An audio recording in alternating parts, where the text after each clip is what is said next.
మొన్న సుప్రీంకోర్టు వీధి కుక్కలకు సంబంధించి ఒక ఆర్డర్ పాస్ చేసింది కదా. ఫస్ట్ ఏం చెప్పింది, అన్నిటిని తీసుకెళ్లి షెల్టర్లో ప్రొవైడ్ చేయండి అని చెప్పి దాని తర్వాత కొంతమంది గోల్ చేస్తున్నారని చెప్పి మరి దాన్ని సవరించేసి కేవలం వేటికైతే ర్యాబీస్ లక్షణాలు ఉన్నాయో, దాని తర్వాత ఖర్చు లక్షణాలు ఉన్నాయో వాటికి మాత్రమే షెల్టర్లు ప్రొవైడ్ చేయండి, మిగతా వాటిని వదిలేయండి అని చెప్పారు కదా.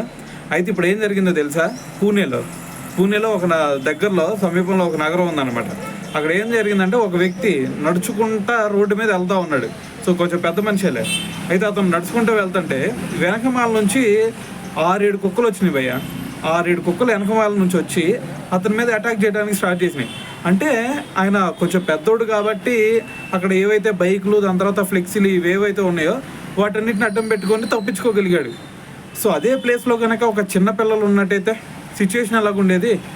మరి దారుణం. మళ్ళీ ఇంకొకరు ఖచ్చితంగా బలయ్యేవాళ్ళు. సో నిన్న కూడా ఆల్రెడీ ఒక వీడియోలో మాట్లాడుకున్నాం. నిన్న ఒక ఇన్సిడెంట్ జరిగింది, మొన్న ఒక ఇన్సిడెంట్ జరిగింది, నిన్న ఒకటి.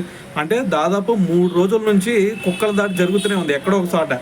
మరి ఇప్పుడు సుప్రీంకోర్టు ఏమో వాళ్ళు ఎవరో నిరసన చేస్తున్నారని చెప్పేసి మరి డెసిషన్ని చేంజ్ చేయటం అనేది ఇదే. సుప్రీంకోర్టు డెసిషన్ని మనం తప్పు పట్టకూడదు, వాళ్ళు ఏదైనా సరే ఆలోచించే తీసుకుంటారు కాబట్టి. కాకపోతే మరి దీని గురించి కొంచెం ఆలోచించాల్సిన అవసరం అయితే ఉందని చెప్పాలి.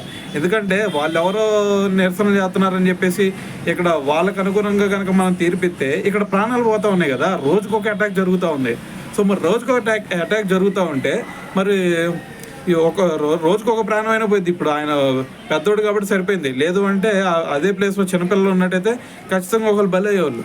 సో కాబట్టి దీని గురించి ఇంకొకసారి ఆలోచిస్తే బెటర్ ఏమో అని అయితే నాకు అనిపిస్తూ ఉందన్నమాట.